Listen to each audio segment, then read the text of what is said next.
Hello, everybody. This is Joshua Hatton with One Nation Under Whisky podcast. I'm joined today, and I'm joined, as always, by my good friend, my business partner. Oh, we laugh. The dear Jason Johnston Yellen. Hey, Jason. Thank you. Thank you very much. I'm intrigued this week because you haven't launched with the Jason 3 names, and yet I have been in online settings, in some different interviews and some different places, and we'll circle back to one of those in the news segment today. But I'm seeing comments where people are welcoming Jason 3 names in these online interviews. Yeah, I just wonder, right? It's like going to a restaurant. And you go in there knowing you want something, but then you're presented with a menu. And now they're just taking off the menu. And what's on the menu happens to be Jason 3 names. You know, Dramgolf is no longer on the menu. So how could one choose Dramgolf? Someone did actually put Dramgolf in the comments of another online interview that I did. So they're ordering off menu, I see. Okay. It's just hard to say Dramgolf is dead. Long live Dramgolf. Oh, are you going to come back like the White Wizard? It's true. Like, could you imagine if this is the grey? Like, what this looks like if I come back white, Dramgolf the White? And they'll call you by that name and you'll say, well, I did go by that name one time, didn't I?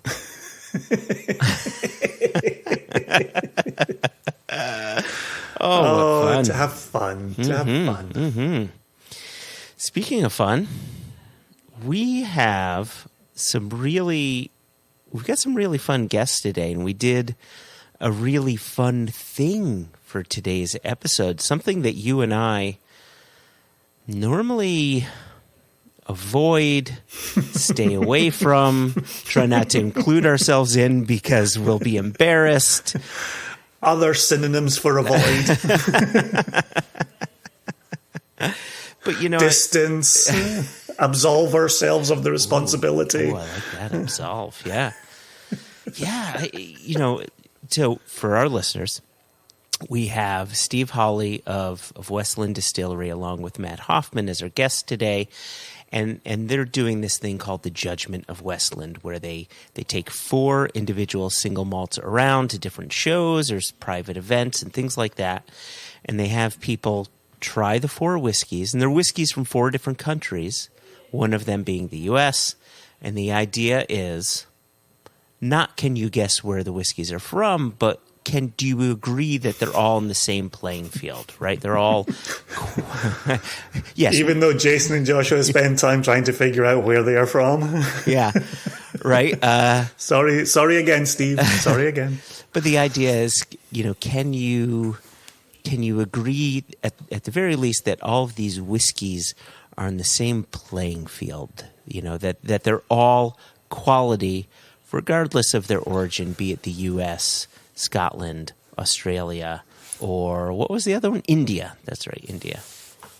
Yeah, and I think the timing of this, and you and I were discussing this before we had our time online with Steve and Matt, was we just did our extra on American single malt whiskey, hopefully very soon, earning a designation. And that came on the heels of prior episodes where we spoke to American single malt producers. They talked about their hope for a designation. Yeah, yep. And now here we are jumping into this Judgment of Westland, looking at global single malts. And the question here is, where does American single malt whiskey line up with other nations' single malt whiskey? I think it's a great question to be asking. I think it's a great question to be asking, and I'm excited to hand, the listeners off to that. But I want to reel us in a little bit because there's that component of the tasting where it is blind, and you and I, and we're not alone here, right? The vast majority of people, whiskey drinkers, be they newcomers or people who have been at it for a decade, 2 decades, 3 decades, most people are not great at blind tasting. And I wanted to pick that apart a little bit because I found that incredibly intriguing, right? If you go to someone's house and they break out a bottle, and let's say it's a Kilchoman, and they pour that and you drink it and you nose it and you're picking apart tasting notes. You're talking about this, that, and the other thing. And the whole time, I know when I do this, I'm thinking, oh, that's a great Kilchoman, or, oh, I wish this could have been a better Kilchoman if maybe they finished it, or, something like this. But the mind is always within, this is a great Kilchoman. I cannot say with any confidence that if that was poured for me blindly, that I would be having the same time, the same experience, I should say. And I don't know if I would be able to recognize it as a Kilchoman, or if it were any whiskey, right? I don't know if I could recognize it as such. And so I wanted to see if we can maybe spend 5-10 minutes max on this idea. And I want to ask you, I realize we haven't talked about this prior to start recording, but I wonder why you think that is. What's the mental block there? I think part of it is nervousness, right? Someone hands you a glass and says, "What's that?" You go, "Well, okay, oh gosh." Allow me this painful corollary. At the height of Tiger Woods' success, there was a bet that was always offered. Are you going to pick Tiger Woods to win this golf tournament, or are you going to pick the field? What do you mean the field? What does that mean? Just for those every other player. Oh, okay, gotcha. Right, Yeah. Right. Essentially, do you think Tiger Woods will win this tournament or not? Now, the field could be 60 other players, 100 other players, but there's only one Tiger Woods, and people invariably would bet on Tiger Woods, right? Because he swayed the odds so far in his favour that if you picked the field and Tiger won it, well, of course he did, because he was amazing, right? And there's a little bit for me when someone gives you a dram and says, "What is it?" Well, there's a whole lot of things it's not.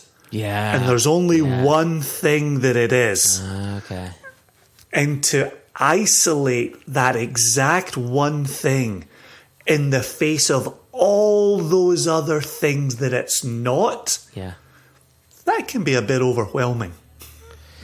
So that was good. That was actually excellent. I thought it was.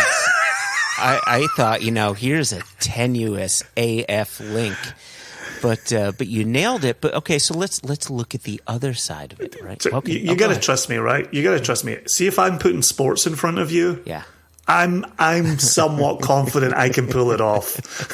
Because again, right, the chances of that going horribly wrong are vast. But I felt confident putting sports in front of you, and I knew that you would know who Tiger Woods was. And I know him from his golf, not just from his abuse cases, right? It's fantastic. I know him for sports reasons as well. So my question to you then is, can you use a similar culinary?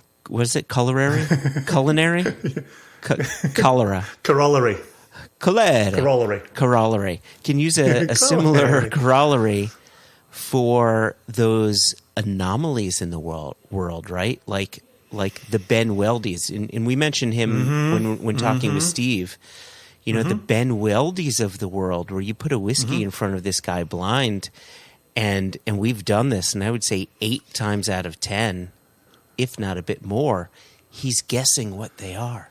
Do you remember the old TV show, and there may be a reboot now that I don't know about, but there was an old TV show called Name That Tune. Yeah, sure. And 2 competitors would go up against the other, and there would be a clue, and then the one would say to the other, "I'll name that tune in 4." meaning 4 notes. And I always loved the contestants who would say, I'll name that tune in 1, because you couldn't be beaten, right? Yeah. Nobody could go better than you on I'll name that tune in 1.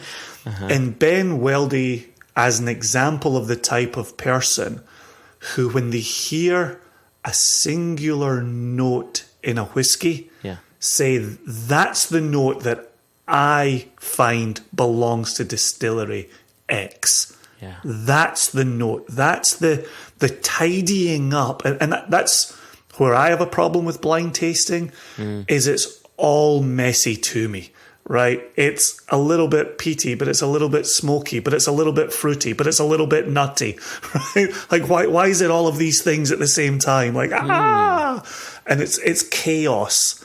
And I think for someone like a Ben Weldy, bing, there, I got it, right? I know what that connects to.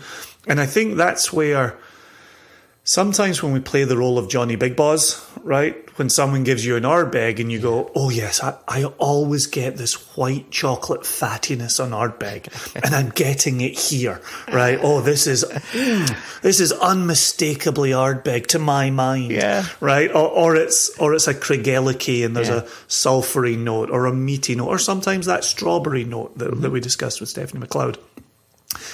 When you already have the answer, it's easy to be Johnny Big Boss and connect it to a host of things that you have observed over time experiencing whiskey.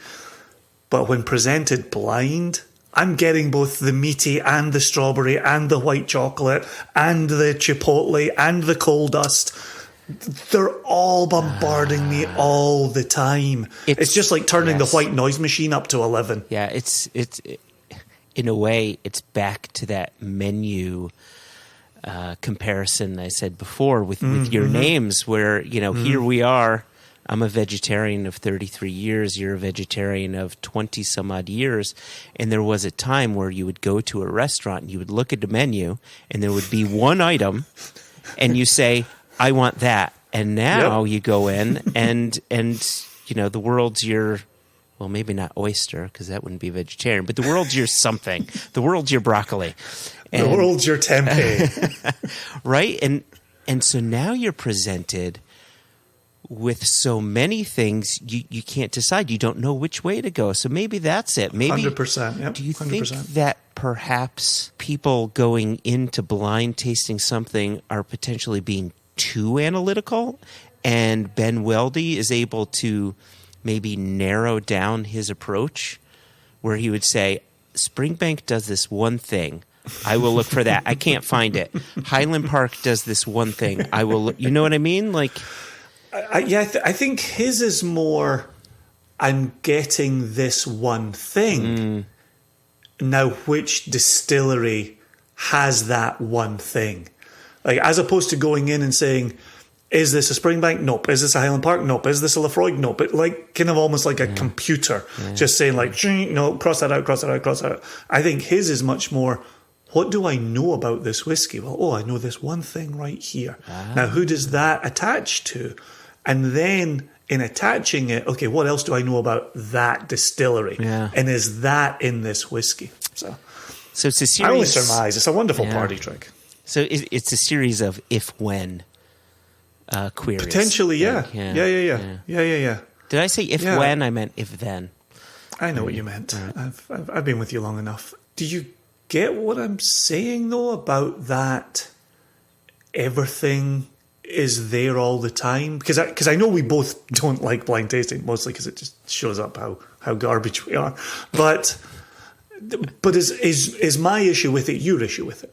Are you also getting everything all the time, or are you just kind of like, I really like that fruity quality, but that could belong to a dozen or 2 dozen or 3 dozen different distilleries? Where's your issue with blind tasting lie? Yeah, no, I think that is it. That while distilleries across the board make unique distillates because of oak, because of time in oak, or what have you, I would say that there's certain key notes that can be tied to a multitude of distilleries. And I would imagine, too, that blind tasting is likely even a bit harder with a bourbon or a rye, right? Because you've got such an impact with the wood. That's another story. We're not even going to go there. But I think, if you get a smoky whiskey, if you get a peated whiskey, I think you can start to narrow things down a little bit, right? Is it coastal? Is it briny? Is it iodine-y? Yes or no? If it's yes, then we start whittling down a little bit. If it's no, well, then we're looking at Highland peat or something like that, and we whittle it down that way. If it's not peated, I hate to say it, Balvenie isn't the only distillery to have a honey note in their whiskey. There are plenty other distilleries that do. Cragganmore immediately comes to mind. Immediately. Exactly. And then you have the distilleries like Tamdhu and Glenfarclas and Macallan and Glenallachie and all of these that predominantly use sherry. And if you're tasting it blind, that could present a problem, almost a similar problem to a new charred oak cask, right? Because you've got these two casks that are driving so much flavor, I should say. So, yeah, I think the waters just get a bit muddied, and you're presented with many possibilities, and then the nervousness kicks back in. You're like, geez, I don't want to get this wrong. So I'm going to pick a route, right? It becomes a choose-your-own-adventure at that point, and you hope you get to the end of the book, but chances are you chose the wrong adventure. So I want to pause our conversation that we're having right here. Go to the audio with Matt and Steve, and then pick up this thread, because there's some things that we say and do and chart in the tasting that I want to return to with the listener knowing what was said. Perfect.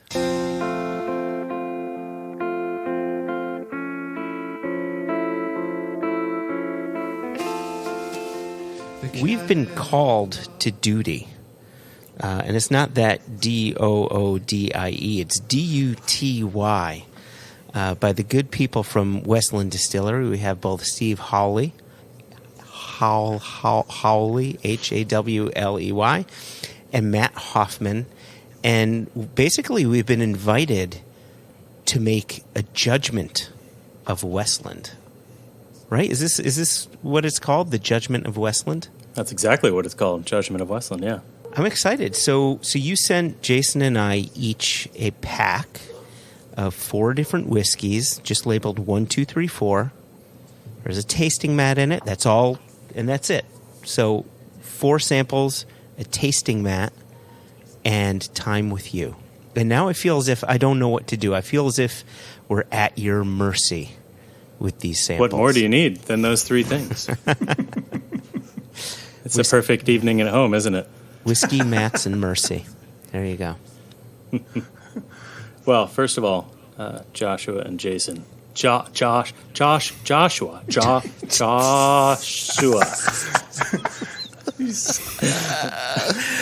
It's lovely to be together again, of course, and as always. And thank you for playing along with us. The Judgment of Westland. It's a program that we kicked off at the Whiskey Show in London about a week and a half ago now. And we'll be running similar demonstrations throughout the rest of the year for the next 3 months. Okay. People all over the world will be partaking in the Judgment of Westland. Now, what is the Judgment of Westland?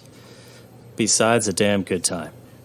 Well, as Matt and I and others at the Westland team have experienced for the better part of 10 years, as we've all discussed, this year marks 10 years for Westland as a distillery, which is an exciting thing and a big milestone for us. But even to this day, we're hard-pressed to go somewhere where we don't hear one of 2 things. One is, why are you making single malt whiskey? You're Americans. You should make bourbon. As funny as that is to you folks, there are many who legitimately ask us that question. And the quick answer is, well, corn doesn't really grow all that well here in the Pacific Northwest, but it is one of the best barley growing regions in the world. Mm-hmm. So that's the easy answer. the second thing that we hear almost every time we leave the doors is you can't or shouldn't be making single malt whiskey because you're not Scottish.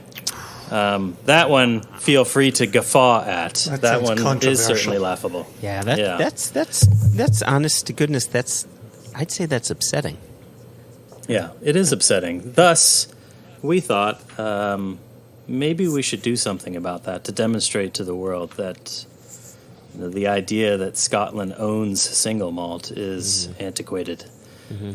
When we talk to these folks, when we hear these questions or these statements, we often think of the Judgment of Paris. Are you boys familiar with that? 1976, Yes. Stephen Spurrier, not the football coach, but the wine merchant from London, he brought over a number of, at the time, unknown California wines to Paris, and he blind tasted them against the vaunted Bordeaux of France. And lo and behold, the California wines ran the table, much to the chagrin of French people to this day. But it was a demonstration that while California wines are different, they are equally valid, right? And that New World approach to wine was something that should be considered regardless of how long it had been in production. Sure. And at Westland, we very much see ourselves the same way. We've purposefully distanced ourselves from the idea of craft from the beginning. We are a single malt whiskey distillery. We are in Seattle. And our ambitions have always been to have a voice on the global stage of single malt. And while we aren't trying to replicate Scotch whiskey in Seattle, we do feel that no matter where you're from, if you're making good whiskey, that should be considered equally. I think the Japanese were really the first to prove that great single malt could be made outside of Scotland. That was decades and decades ago. And today, as we all know, there are great single malts being made all over the world. And guess what? America included now, which I know you've been talking about quite a bit on the podcast lately. And I was just about to ask you both that question. Could you speak to for a moment to what we just announced on a recent Extra, that American single malt whiskey is due to have its own designation? What does that mean for Westland, and what does it mean for the work you've been doing for the last decade? Yeah, I mean, for us, it's going to be massive. I mean, how often does something like this actually happen in a category? And the answer is not very often. In some categories, the answer is never.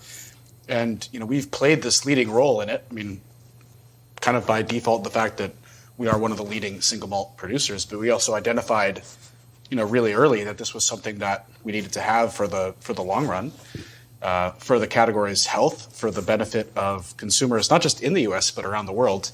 So the fact that after more than 5 years of work, it's crazy, we're coming up on 6 years worth of work on this, to be so close with the TTB about to make a ruling that another public comment period, it'll be a historic thing, So that's going to be major for us, for everybody at American Single Malt, frankly. Yeah, it was one of those things that we said in the Extras. Joshua and I were discussing it and describing it, and we weren't really conveying the excitement or how important and significant it was.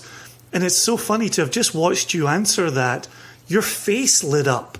Your cheeks started beaming, right? Like your excitement about that designation is palpable. And I think it does speak to the important work that you've done for the last decade, and many other American single malt producers around you have worked diligently. And we also made the comment on the podcast about 5 years, 6 years of doing this and working towards that designation.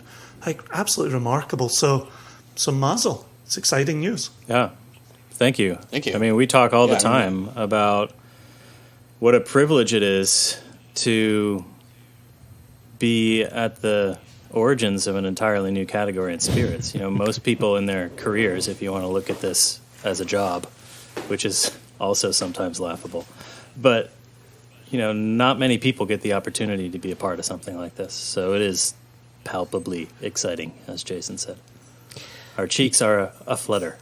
Yeah, and here we are as whiskey lovers watching it from the sidelines, and here you are, the players on the field, the coaches helping to direct it all, along with 7 or 8 other founding members and close to 150 distilleries helping to move this along in a 6-year process to come to fruition. It's really, really a job well done, and it's exciting to be witnessing it. Oh, we appreciate that, and we appreciate the support you guys are giving us too. So, thank you. Yeah. Cheers. Yeah, thank you. Yeah, fantastic. So back to the Judgment of Westland. Yes, indeed. So what you have in front of you is 4 different single malts from 4 different countries around the world. This set of drams was selected, curated by Dave Broom, a good friend of yours, and Sam Simmons. So independently selected. They selected these whiskeys because they thought that they were great drams, but also B, that they were comparable, right? They were comparable in proof. They're all around the same price point. They are all kind of flagship expressions of their distilleries. And in their minds, they all represent the country of origin quite admirably. There are no tricks here, so there's no limited editions here. There's no cast strength stuff. There's no 30-year-old whiskey or anything like that. I was going to ask that. There's no Inferno. There's no Inferno, unfortunately, for you. Ollie Chilton's glad to hear that. Yeah. We're simply asking you to do what we think people don't do often enough, which is blind taste these whiskeys. So nose through each one, taste through each one, and we're asking you to give them a score of 1 star through 5 stars. On our website, thejudgmentofwestland.com, Sam and Dave have opined greatly on the scoring system that they developed here, but I break it down this way. 1 star should be for a whiskey that has a fault. There's something wrong with this whiskey. 2 stars would be, it's okay, but I wouldn't buy a bottle. 3 stars, I really like that. I would buy a bottle. 4 stars is, I really, really like that. I wish Joshua would buy me 2 bottles. And 5 stars is, wow, this is exceptional. It's speaking to me. It's telling me a story. It's got great complexity, balance, character, right? So that's the way I kind of break down the 5 stars. It's very important that you guys understand you're not trying to pick a winner here. If you want to give each of the whiskeys 5 stars, we'd be thrilled. I know Dave and Sam would be thrilled as well. Like we said, we think these are each great drams. If you want to give them all 1 stars, I think we'd be a little disappointed, but that's your prerogative. Jason, if that's the guy you want to be today, that's your choice. I don't think I'm ever that guy. Was this a mistake, Steve? Should you have done this? These guys? I always wonder if it's a mistake when I get on the phone with these guys, but pretty soon my fears are allayed, and I know I'm amongst friends. Joshua, if you would for me, before you start peppering me with questions, there's a QR code at the bottom of your tasting mat.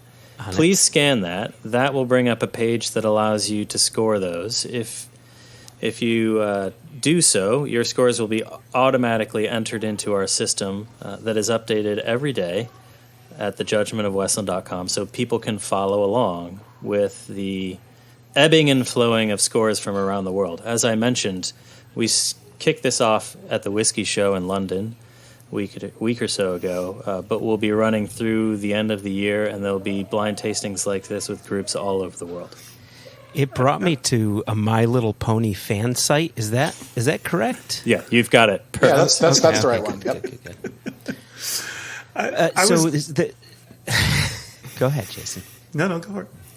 So the question that I had for you, I assume I know the answer to this, seeing as this is an audio podcast, is we can say whatever we want to say. Like if all of a sudden we say, "Oh my gosh, this smells like the Yamazaki 1984," and or whatever.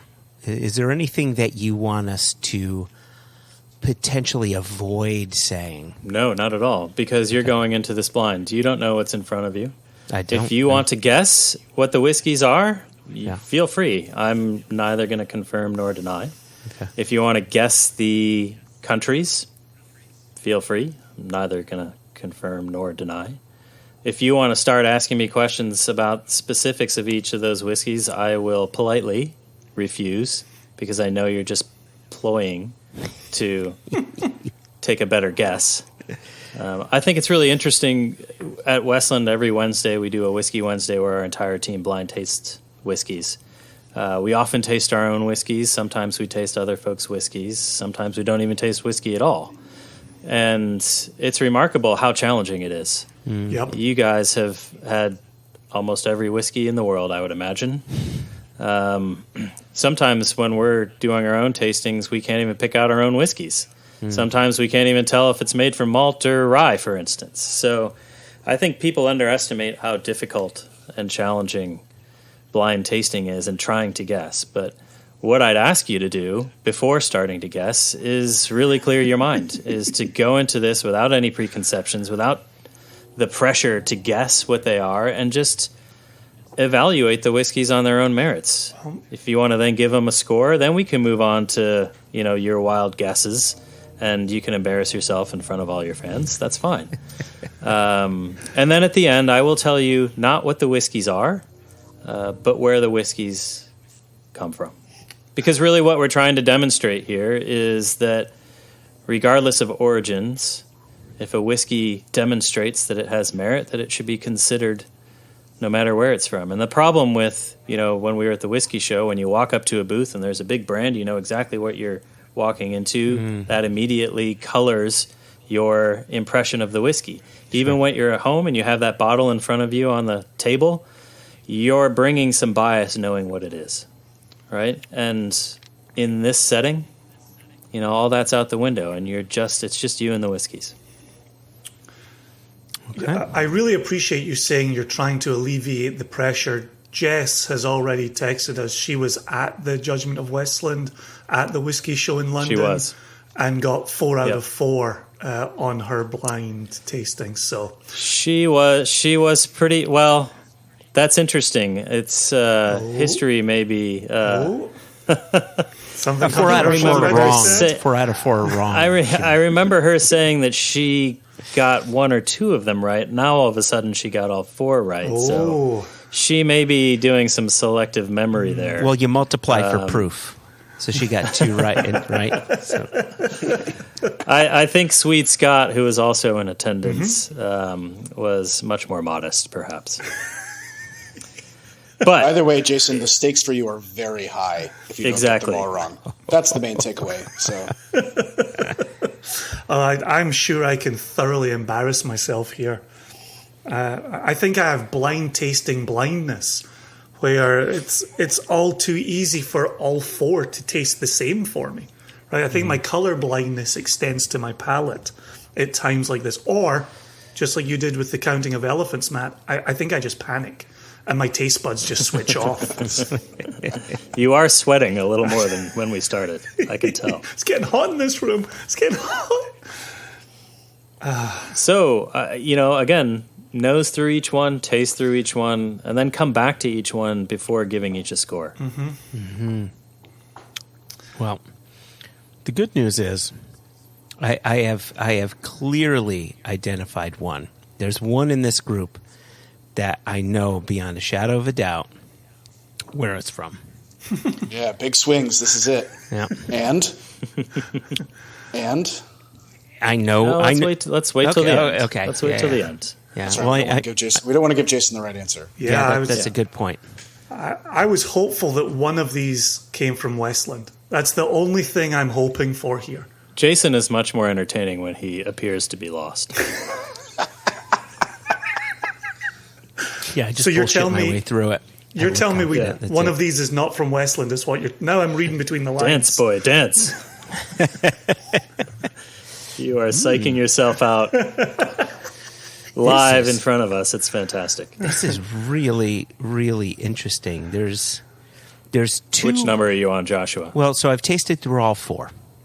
Okay. And there's two within the four that if, gun to my head, I would say they're both from Scotland. But if I understood what you were saying before, is there's 4 whiskeys here representing 4 different single malt producing countries. Do I have that correct? That's correct. It's one of the few things that I will confirm is that no two whiskeys are from the same country. I can't right now. But again, I can't you two are both getting very waylaid by the task of guessing. Yeah, Put it out of your mind. Right now, I Zen can't even yourself. think. I can't even think what a country is right now. Like that's how freaked out I am. Well, Jason, you're in America. There's only one country here that really matters. Thank you. So, thank you. That helps. That helps a lot. Yeah. Okay, I've got a grounding. There's only one country. Okay, there's only one country. So as we proceed, and as Jason tries desperately to calm himself down, I'd ask of you this: most people use that tasting mat and are jotting down tasting notes for each of the whiskeys. I'm actually quite interested, and I know Dave and Sam and the team here would be interested in hearing what you guys think of each whiskey. But really, what I'm most interested in is once I reveal to you what countries these whiskeys are from, what are your impressions more broadly of the exercise, right? Are you surprised? Are you shamed, Jason, by not being able to guess them? Did you like something, especially from a country you didn't expect to? Are you happy that you got something right? All of those things are really what I'm after here. Yeah, to be honest with you, there's nothing that immediately jumps out at me as Scottish. I feel like I've got more of a leaning towards what might be Indian, what might be American. Australia, I don't know that well. And so the Australia one, kind of the door remains open on that one. But if there's a Scotch, well, given that there is a Scotch in here, it is a delicate, fruity, floral Scotch that's hiding among these 4. Would be something I would say out loud. I will say this: all 4 of them are really tasty. I wouldn't give any of them a 1 or 2 star. I think you've got 3 as a baseline and then up. Yeah, That's great to hear. Yep. Joshua, which one do you think is the American? Because for me, there's no thinking. I know exactly which one is the American. And So the fact that you don't know which one is the American is, I think it's hurting Steve's feelings, really. Mine for sure. So Yeah. let me put some leaves on the branches. Yeah. So for us, we've waxed lyrical multiple times about Westland having this chocolatey quality. And as I go through the 4 samples, there's one that clearly has a chocolatey quality. And I'm curious which number that is for you, because I know which number it is for me. Are we allowed to see Why don't we do this? Yeah. Why don't we do this, gentlemen? Yeah. Put your hand up like that and put the number behind your hand. Yeah. Okay? Yeah. Hold it up. Hold it up. All right. Jason, hold it up so we can all see it. Can you see my hand? Don't curl it behind your neck. Okay? And then reveal it on the count of 3. 1, 2, 3. It appears Jason's claw is very hard to see. Yeah, because it's so you just see through it. But it appears to me that you're both holding up the number 3. There we go. Yeah. Yep. Okay. Well, I Yep. guess And this you'll either be celebrated or derided. Oh, so you're not even going to let us moments. You're not even going to let us No, off I'm the not gonna hook tell right you. now. No, I'm just gonna.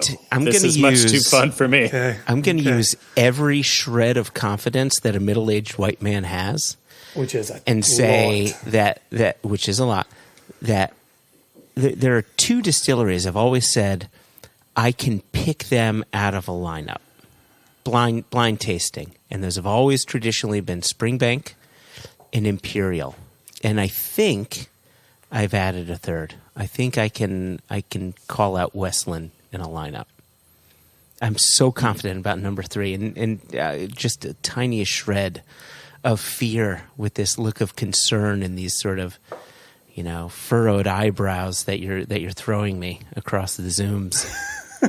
I think it's interesting that you're going out on a limb in 2 ways. All right. One, you're presuming to know that number 3 is from the United States. Mm-hmm. And then further, you're presuming to know that whiskey from the United States is a Westland whiskey. Mm-hmm. I'd be willing to bet a $2 bill on that. I'd put $2 on that. And those are rare.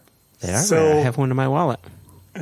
So in fleshing this out, Joshua, if we're both confident that we know the US, and would even go so far as to name the distillery, do you feel confident knowing one of the other 3 is Scottish or Indian or Australian? Do you have a confidence on a number 2? On a second identification. Thank you. Because I could have gone somewhere else. Don't want to confuse. Remember, I said this is duty, not duty. Right? So, yes. So do you have a second identification here on a country? So if I were to hazard a guess, I would say that either 1 or 4 is a Scotland whiskey, a Scottish whiskey. So I've been leaning towards 1 being a Scottish whiskey. And that's what I meant earlier when I talked about the delicate, floral, which one? Fruity. Number 1, I've got a confidence on that. When I tasted number 2, I was presented with what I think is a hint of peat. But it was a vegetal style or some sort of vegetality. Is that a word? Vegality? Careful. Walk away from the cliff edge. But it reminded me a little bit of the kind of vegetal smoke or vegetal earthiness that you'd get from like a Crofton Gaya or something from the Loch Lomond distillery, right? That just sort of delicate funk. On which number? 2, Douai. Interesting. Okay, so for me, the second... But I don't think it is. I've got a warm oatmeal happening on 2 around some nice fruit salad. Number 2, I think, is India.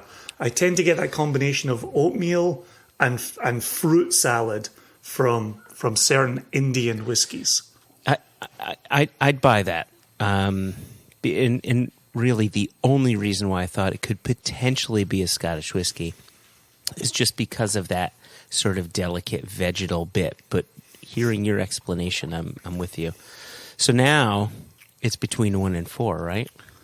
Well, and I've committed to 1 being Scotland. I've played my hand. To 1. Yep, I've played my hand, which for me, and that's what I was alluding to earlier, not knowing, Australian category overly well, right? Mm-hmm. I've got a process of elimination has brought me to 4 being Australian, but yeah, it's not. I don't think it's Scottish. I don't. I think you're right on number 1. Right, number 1 has that fresh pear drop coming through, which you find so often on the Scottish new makes. So yep. I'm just left. Process of elimination gives me Australia for number 4. Oh boy, I've committed. So if I may, I've committed. Mid-tasting to perhaps give you guys some marks. Oh boy, okay. on your performance. Oh boy. Unfortunately, as far as pupils are concerned, you're not at the head of the class, not because of your guesses, but because you're focused on guessing.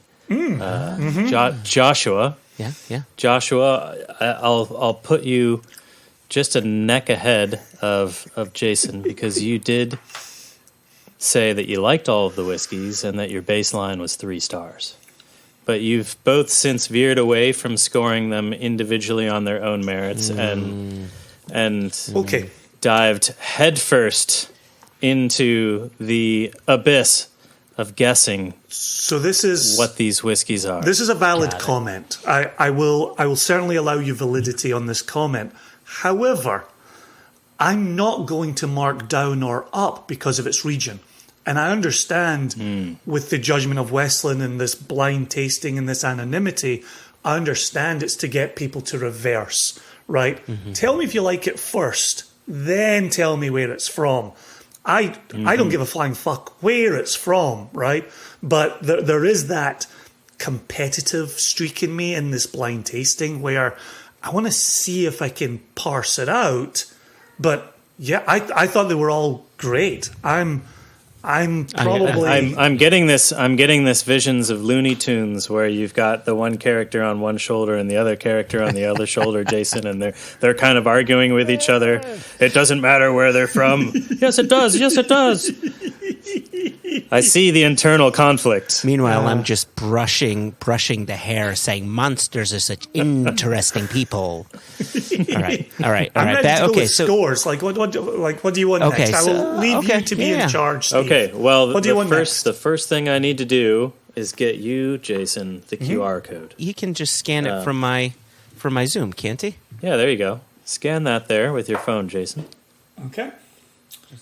And I want you to both get into that webpage and start scoring each of the 4 whiskeys. Again, 1 star through 5 stars. Nice to hear that Joshua is eliminating 1 and 2 stars for all, which is great. Again, we're not talking about eliminations. This is duty. D-U-T-Y. Yes, Yeah. D-U-T-Y. Just for the record, I'm also not going lower than 3. I thought we were gonna. Are we gonna announce our scores? You know, your scores are yours All right. to broadcast or to keep Okay. to yourself. It's really up to you. All right. Okay. For If the you sake want of the world, if you want the world to know, for the then sake of by our all means. listeners and ourselves, so 3 is. So can you just remind us what the stars are, at least from 3 up? Yeah, 3 would be I like that whiskey. I'd buy a bottle. 4 is I 4 want Joshua stars to buy is 2. I really like it. I hope Joshua buys me 2 bottles and sends it to me with a nice note.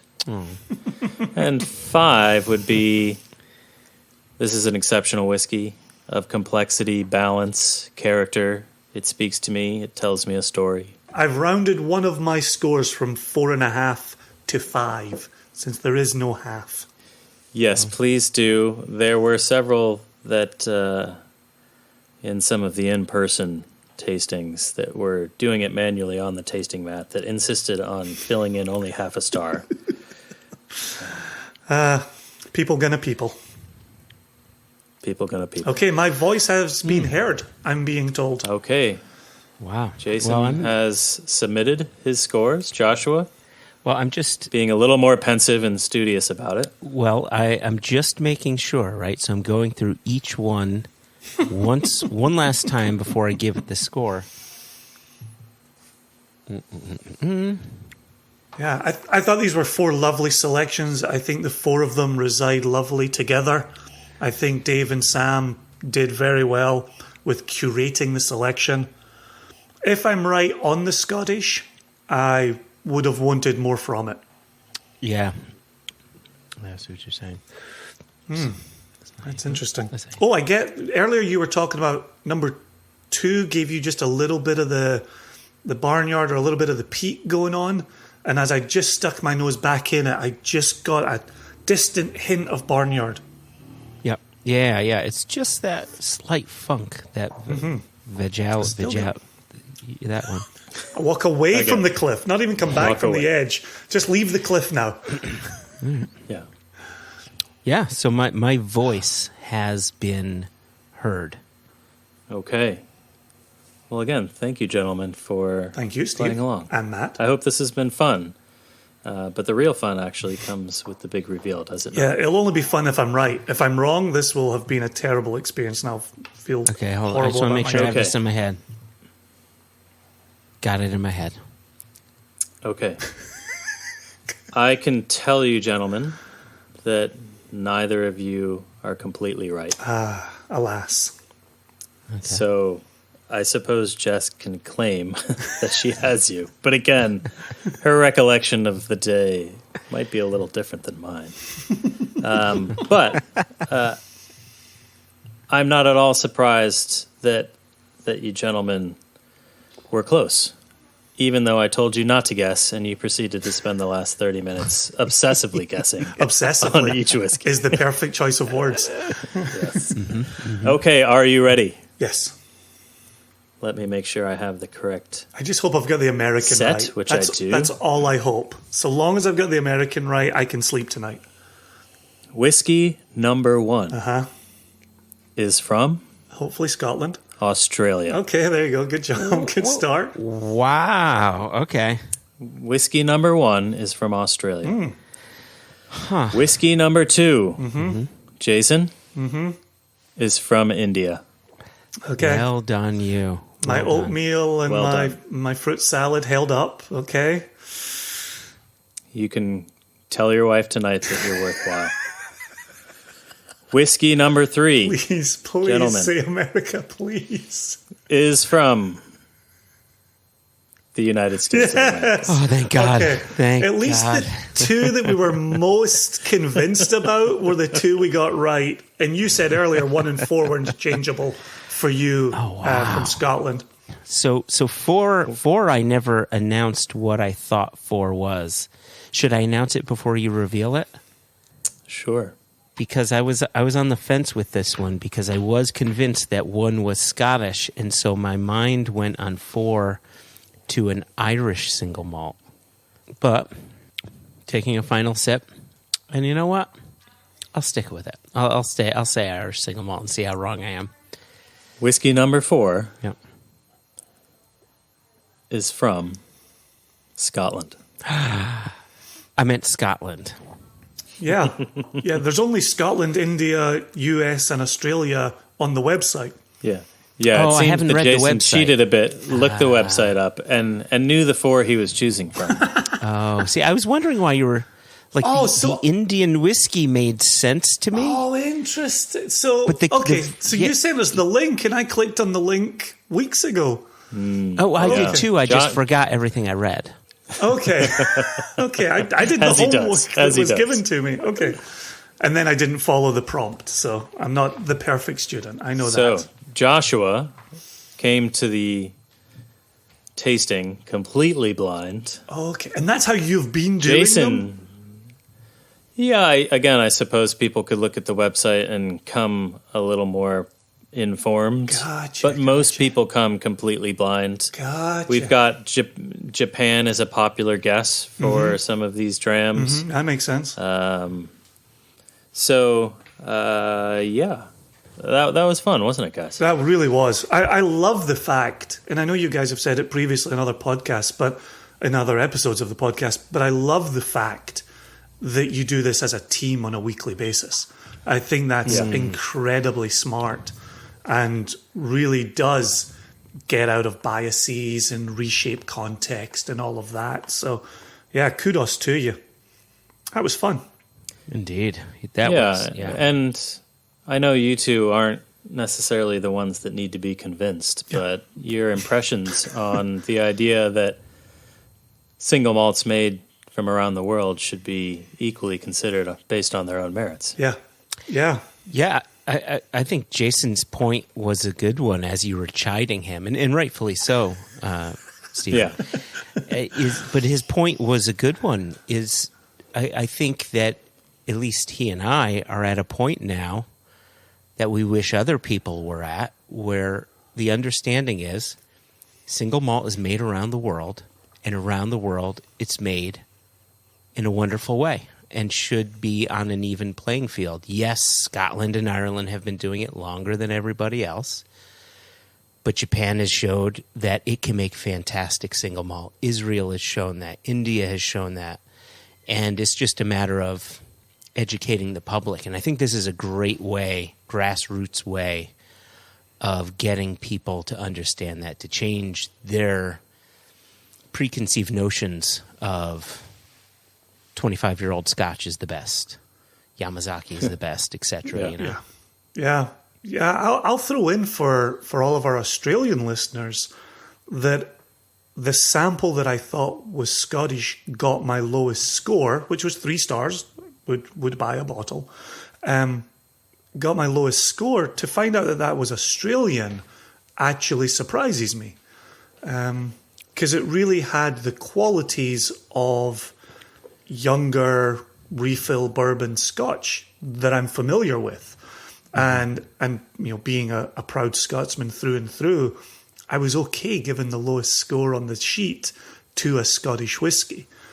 If I'd known it was Australian, I may have gone a little higher on it, right? Give Australia the little single malt bump on that You're one. demonstrating the bias. Exactly. Here, Absolutely, you? yeah. Absolutely. You were so focused on guessing that guessing influenced your scoring. Yep, absolutely. Absolutely, Steve. I've failed you this day. This is quite the psychological experiment. It is. It's also why I hate blind tasting, right? Inside the mind of Jason Johnstone Yellen. A scary place to be sometimes, but very informative. It's a very scary place as I sit here with excrement all over my face. Which was before we even popped the first cap. Yes, but anyway. Very much out of context for It's everyone just supposed but to the be. three of us. It's supposed to be eggs on your face, not excrement. But you got it wrong. You can tell I'm still a foreigner in a foreign land. Before we get out of here, Steve, I just want to say congratulations to Westland on the partnership with the Seattle Kraken. Seeing this yes. NHL experience and the bottle that's at the distillery. Very, very cool. And even having the anchor bars dotted around Seattle is very cool. And so, congratulations on that partnership. And I wish you the best of luck going forward on that. Last night was the first game. Very exciting. We came up just short, but I mean, hockey fever is high here in Seattle. No pun intended. It's really cool. We have our own Westland Whiskey bar in the new Climate Pledge Arena, which is a new $1 billion arena, which is super, super exciting, and everybody is absolutely gaga over the commemorative bottling that we've done. And it's a beautiful label. It's absolutely beautiful. Thank you. Yeah, it's a fun thing to be a part of. I didn't follow the arrival of the team that closely, to be perfectly honest. Was it a movement or was it an expansion? Expansion. Okay. We are the 32nd team. There you go. Yeah. So are we going to see a story like the Las Vegas Knights? Are you going to rise to playoff prominence in no time at all? Well, I would say Vegas, who will quickly become, if they haven't already, our arch enemies. We fell just short by a goal last night, but they proved that an expansion team can go to the Stanley Cup in their first year. Yeah, we held toe-to-toe with them last night. They're one of the best teams in the league, so I'd say that's promising. Very cool. Very cool. I'm excited to follow along and see how things shape up. But having Westland behind them, I think is going to be fantastic. Fans of Westland, I think we'll support them well. I think with the leadership of Westland, they can't but help go far, right? Yeah, brilliant. Indeed. Joshua's excited about all the sports talk.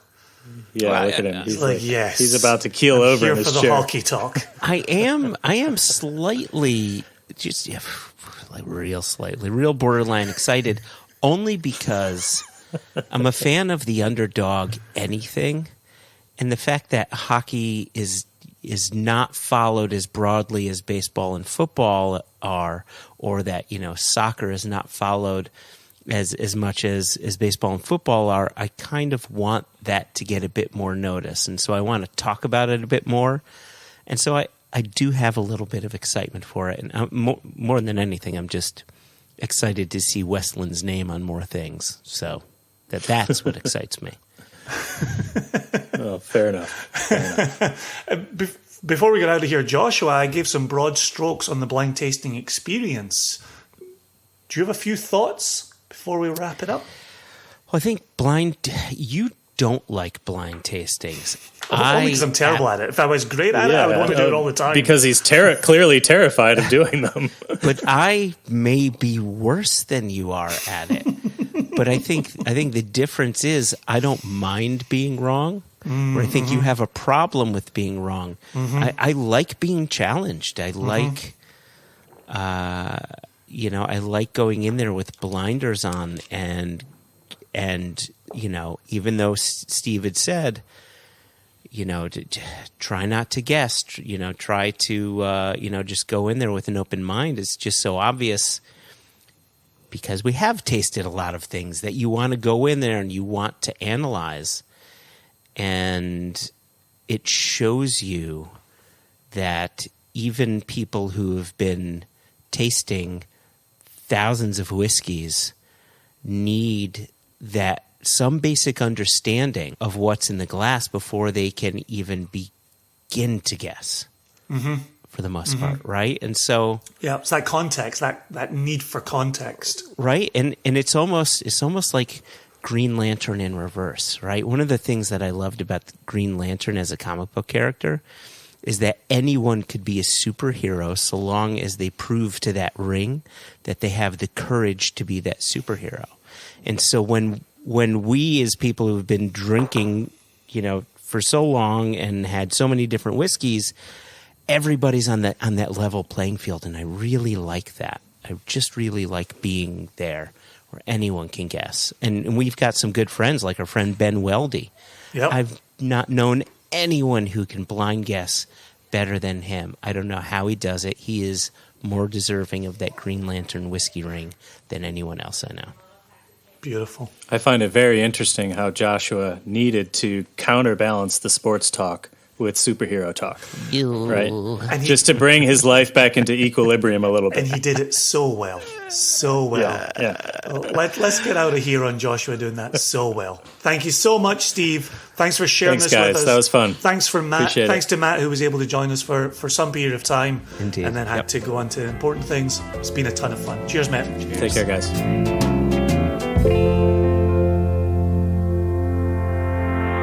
Sincere thanks to Steve for the time that he spent with us, to Matt for taking time to come join us when he was able, to Westland for bringing us into this judgment.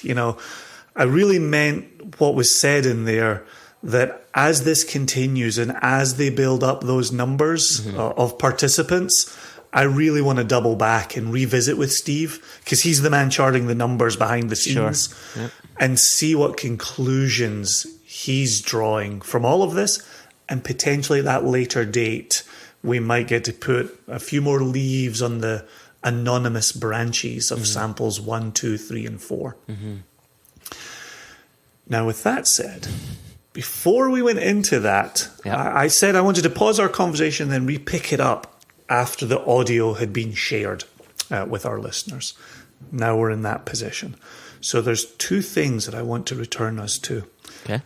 Number one, in our introduction, we talked about there being discernible notes that one can identify and take to a distillery. So that's part number one. Part number two, in the tasting, you and I had a very brief conversation that 1 or 4 could have been Scottish or Australian. Yes.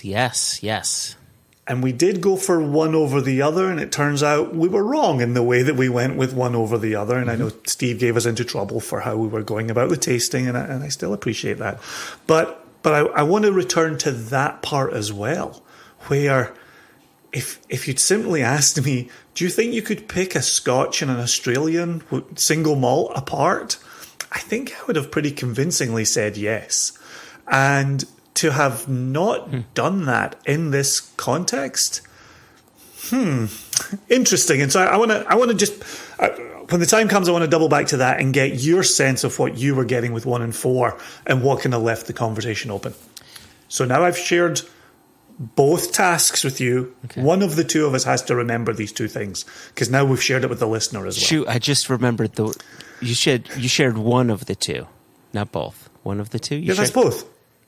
Okay, so one of them was one of them was Australia and Scotch whiskey, right? Why? That's the second. Yeah, that's the second point. And then the first point was a singular moment, or a singular note that you attach to a distillery. Yes. Okay, good. Yep. Okay, good. So in bringing us back to that first point, you and I knew going in that the Judgment of Westland would probably present a really significant chocolate note at some point. And as I went through the four whiskies, I got a significant chocolate note. And I was kind of like, yes. But what that's also got me thinking about is you and I both received copies of the new whiskey book, Nick Morgan's whiskey book, published, I forget who the publisher is, but available through the Whiskey Exchange. And so Kinder Singh writes the introduction to it. And very early on in that book, Nick Morgan says barley has nothing to do with flavour, regardless of what some distillers would have you believe. And that's a strange point to me, because you and I have been around Westland for pretty much a decade, right? We've spent countless hours talking to Matt Hofmann, who is deep in the camp of barley equals flavour. And then you and I knew that their use of chocolate malt delivers a chocolatey quality in their whiskey. Yeah. So I have things to say about this. So firstly, I will say when it comes to Westland, don't forget, they don't always use their 5 malt mash bill. Quite often, they're producing just the Washington Pale Malt. And I would say with both distillates, even though I can identify the chocolate malt one more than I can the Washington Pale Malt, that their yeast note comes through for me, that sort of foam bananas kind of note that I get coming through with Westland. So with Westland, with their 5 malt blend, I think that their spirit, their distillate, their whiskeys are unmistakable for me. However, the pale malt might be different. But if I look for those foam banana notes, or that foam banana note, then maybe I'll find it there. Anyway, my issue with Dr. Nick Morgan's comment, and I do have to say, I absolutely adore Dr. Nick. He's a lovely guy. He's opinionated. He has opinions, but I think he's earned his opinions. However, his statement that barley does not offer up flavor, I think it was too broad a statement. I think we need to recognize that distilleries like Westland, like Westward, like Copperworks, and a few others are somewhat anomalous when it comes to the larger single malt whiskey producing countries/distilleries around the world, because what they're doing to the barley to affect flavor is different than what Dr. Nick is talking about. What Dr. Nick is saying is barley is barley is barley. You're going to get some yield out of it. It may be greater, it may be lesser. If there are flavor differences, it's going to be nominal and will likely be matured out. However, what he's not taking into consideration is different roasting levels. And that's where Westland comes into play. So I think if he had included the idea of various roasting levels, or included the idea, let me say this again. Let me say it better. I think if he came at it from a brewer's perspective, he would have a very different statement. And that's the thing. Westland, Westward, Copperworks, all of these, they're coming at producing whiskey from a brewer's perspective first. And he's making that statement from a whiskey producer's perspective first. And so I just don't think the two jibe perfectly. But it's interesting, though. I really like the points that you raise there, but it also seems to dismiss what we've heard from Dr. Bill Lumsden, right? Where Bill has explored different barleys and then they've also got Signet with the chocolate malt going on. But even just different barleys have been part of the experience. Different yeasts, and the wild yeast that he talked about in one of our episodes. So for Scotch whiskey, there are still those who will say barley does make a difference. But if you recall, one of the reasons, and I think that was I forget which Glenmorangie it was. A two sale. I think it was the two sale. No, that was the wild yeast one. I forget which Glenmorangie it was, but if you recall, he'd said we only let that get to be 9 years of age because at that point I could see all of the differences were starting to be matured out. And so, right, and that's first and second fill bourbon, right? Especially with second fill. It's really, the wood isn't doing a lot. It's being gentle on that gentle spirit. And if you have a gentle wood that after only 9 years starts aging out that nuance, then how significant is it? And so I guess the question is, should the statement better be said that different barley varieties won't present significant flavor changes?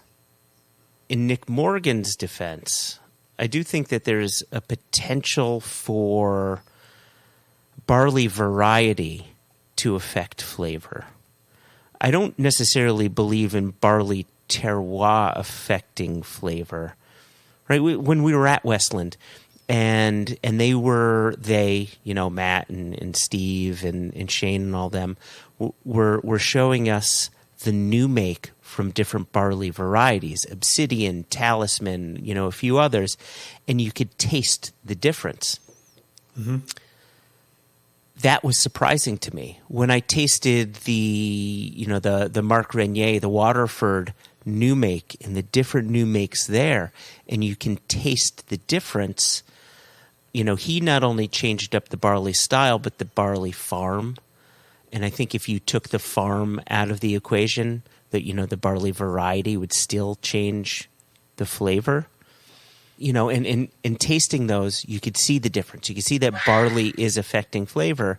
But then we take the example of Bill Lumsden with his whiskeys, and he's using different barleys and different yeasts, and he says, you know what?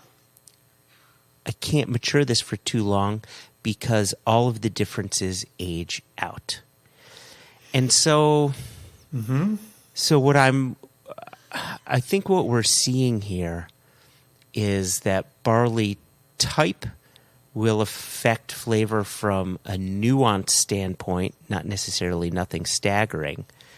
And I would potentially agree with Dr. Nick. I don't believe in terroir when it comes to barley, but I do believe in barley variety potentially affecting flavor up into a point. Yeah, now you've got me intrigued about seeing the ages at which this will run through. And I'm thinking about, Copperworks using different barley, and I'm thinking about Westland using different barley. And obviously we get to taste those young. There's also experiments going on in Scotland with different barley where we've tasted those as new make spirit. You just mentioned Waterford a second ago. I'm very intrigued now to see how long do those differences stay in there. At what point does the wood topple those barley nuances that you're identifying? I like it.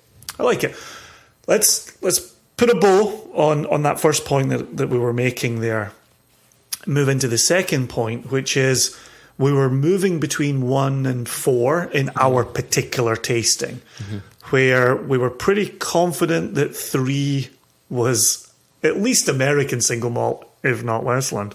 And number 2 was Indian, and I talked about that kind of oatmeal and that kind of fruit cocktail combination that I get in Indian single malts. What were you getting between 1 and 4, and did you ever think you'd be vacillating between, is this a Scottish single malt or an Australian single malt? Well, I found it really surprising that you were surprised of the similarities, because both of us approached 1 and 4 from the perspective of two people who have had little to almost no experience with Australian single malts. We've had our Star Wars, right? We've had our Fanny Bays that Hawley Side One has introduced to us. We've had Backwoods, but what we've had from Backwoods are rye, not single malt. And Sullivan's Cove back in the day. It's Sullivan's Cove, but back in the day. And I guess what I would say is I'm surprised that there aren't as big, or at least in this case, there wasn't that big a difference between the Australian single malt coming off as potentially a Scottish single malt and the Scottish single malt, of course, being a Scottish single malt. Like you when you were setting things up, you seemed like surprised, like how could we ever confuse these two? And I think it's quite easy. We just don't have the experience to not confuse them. Yeah, I guess partly for me, it is on the back of maturation, and it is thinking about a climate that has a spring, a summer, an autumn that looks more like Kentucky. It has extreme temperatures. Like we've talked to Lee about bungs getting popped right across his warehouse space, right? And so I was expecting there to be more wood presence, right? And I don't mean this in the pejorative, but a more aggressive oakiness than we could ever hope to produce in Scotland, right? Our climate never allows us to get aggressive oak on there. So it's why virgin oak, those experiments that we tasted back in the day from someone like Glen Murray, why virgin oak can still work in Scotland. Yeah. Take that to a headier climate, a warmer climate, and you're going to be pulling splinters out of your tongue. And so I was just expecting a more woody profile from something out of Australia. But I do want to get back to what you said a moment ago, which is we really don't know anything about the flavours, the textures of Australian single malt. So I really was just working on an assumption. And I think that was the point of my surprise was, wow, I came in here with an assumption that is just being laid bare right now. Yeah. Didn't see that coming. Otherwise, I wouldn't have come in with that assumption. So that was the surprise for me. Yeah. I will say our experience with Starward tended to take us outside of the style that we were tasting during our time with Steve, because Starward is those big, huge wine casks, right? Big flavors that take you outside, what you would potentially confuse as a Scotch whiskey, take you outside that flavor category. And then on top of that, Lark with their unusual peat sometimes, that would take us outside. Like this one, if we ever hear what the distillery is, it will be really interesting to follow them and see what they're doing and see if it differs. Are they looking to go outside of the style of Scotch whiskey, or are they looking to stay within that particular profile because, well, Scotch whiskey is the origin, right? That's who you want to emulate if you want a certain segment of drinkers. So it'll be interesting to find that out. I think that's the word for me coming out of the experience is interesting. And as alluded to in our chat with Steve, I'm interested and I'm intrigued to see what does it mean to be Australian single malt. I think you just hit it out of the park there. What wood is being used in Australia, and what's that doing to the Australian spirit? Even is it possible to talk about an Australian spirit any more than it's possible to talk about a Scottish spirit or an American spirit? And the final thing that I'll say, and then I think we should wrap this up and maybe go to the news, is in speaking with Lee at Backwoods and talking about those shifts in season where you have an aggressive summer and then an incredibly gentle winter, I think Australian distilleries have the luxury of having very seasonal whiskeys. Having, what's your summer release? Sure going to taste different than your winter release, depending on what's going on with the wood. And so that would be interesting to know as well, if that's a thing. If Australians even talk about that aspect of... Yeah, but I think it equips us with questions to ask as we're unearthing, as we're discovering, right? And I think that's my takeaway from this experience is world single malt, in which I include Scotch, not separate Scotch, right? World single malt production and maturation in bottling is really interesting and well worth following and well worth comparing and contrasting. And at the end of the day, everything we've said up until now put to the side, it's clear that all of these countries are making quality single malts, right? And all it's doing is providing the consumer with more flavors, different flavors, and I hope that Westland is successful with this, that they're able to get the word out. I hope, too, that, if American single malt officially becomes a category, they can help bring that story, this particular story forward to say, hey, look, yes, the Scots have been doing it. Yes, Japan has been doing it. We could do it, too. And guess what? So can those in India. So can those in Israel. So can those in Taiwan, and et cetera, et cetera. So, but as with anything, it's education, education, education, and education. Not forgetting education. Well done. Yeah. I could keep going. I'm purposely zippering my mouth because I could keep talking on this. So yeah, let's press on. Okay. On to the news. Wake up the paper boy. Wake up, you wee fuck. Wake up. Extra, extra! Read all about it. Life story of Playboy Penny. Extra, extra! Extra, extra! Read all about it. Me and that Playboy in trouble. Oh, Jason, we have some serious news to bring to you. And, we made a promise to our listeners that we would bring on the wonderful Elijah Ammon to talk about retail release number 8, which should be hitting U.S. shores before October is out. Let's cross fingers. Let's cross toes. Who knows? It could be October 2023, but let's hope that's not the case. But I'm sad / sorry / other words to report that we don't have Elijah today. It's just you and me. We do not, but he sent word that he has a wonderful Instagram series called Banter About the Barrel. And you've been on and I've been on, and you and I discussed a few bottlings from US retail release number 7. Anthony Levinson from Roma was on talking about the Ardmore selection for the Roma store in New York City.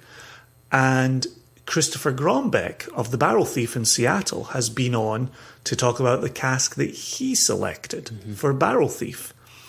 You and I will be on there with Elijah discussing US retail release number 8. And that's hosted by Single Cast Nation. Yes. On Instagram. Live. With Elijah at the helm for the US retail releases.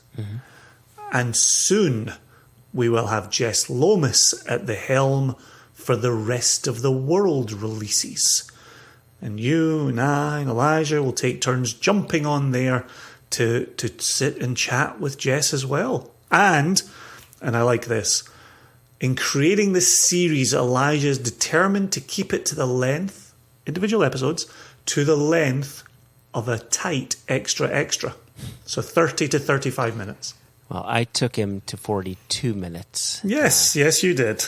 I took him to 37, so. And bet him that mine would be shorter than yours, and I was right. Yeah, yours is shorter than mine. That is true. So, with that said, Yes. retail release number 8 has some serious treats in there. And Yes, it does. I wanted to start going over that. And we actually have, 7? Yeah, we've got 7 different... Well, we've got 6 whiskeys, and then we have a rum to talk about. There we go. Are you ready? I more or less am. So the first one I want to talk about, even though it says Single Cask Nation on it, it's a bottling that doesn't contain just the one cask. It's a marriage of 6 casks. And this was our second collaboration with the Whiskey of Life film. And so we're just calling this one lovingly Wolf Island. It's a non-age stated whiskey. We will say it's all ex-bourbon cask matured. We can't talk about what distillery it came from. We cannot. We cannot. We cannot and we will not. That one has 1,600 bottles in the lot. And bottled at 48.8% alcohol, all first fill bourbon, really bright, crisp, citrusy front porch type whiskey, if you know what I mean. Some of the listeners may have actually seen a picture of the bottle on the Single Cask Nation Instagram or in a Single Cask Nation Instagram story. So if you're not already following Single Cask Nation on Instagram, please do. We are at Single Cask Nation. So that's whiskey number 1. Yeah, it's a beautiful bottling with a really fun label and gave us another opportunity to collaborate with the Water of Life film. You know, Greg, Trevor, Alphonse, the rest of the team, just tons of fun working with them, collaborating with them. And I'm excited to get this really good, accessible retail bottling onto shelves, celebrate that collaboration. Yeah, indeed. The next one is actually the second Daluane that we've bottled for retail. The first one, it was listed as undisclosed, and that's simply because we weren't reading the contract properly. We could have said this was distilled at the Daluane Distillery, but we didn't. We called it undisclosed at the time. That previous one was a 28-year-old. This one is a glorious 9-year-old from First Fill Bourbon Hogshead. And it's just, what would you say jumped out about this one for you? Spicy. Spicy. It's got a really wonderful spicy presence to it. Yeah. Sometimes ex-sherry maturation will deliver some spiciness to my palate. Knowing that this is first fill bourbon maturation, but then with the spiciness from the spirit, it's really cool. And I think an unbelievable little drinker. Oh, yeah. Hashtag, please drink responsibly. And that one's 55.6% alcohol. The next one, this one has a really cool story to it because there's some cask finishing provenance going on here. So the next one's a 15-year-old Inchfad. Inchfad is a peated spirit from the Loch Lomond Distillery. And the whiskey spent 15 years of its life in a bourbon hoggy and then was transferred into, you're going to love this, it was transferred into the Grand Cru Bordeaux Barrique that previously held our 8-year-old Penderyn. And we only put it in that cask just for a few months, I think around 8 months or so, maybe a little less, maybe a little more.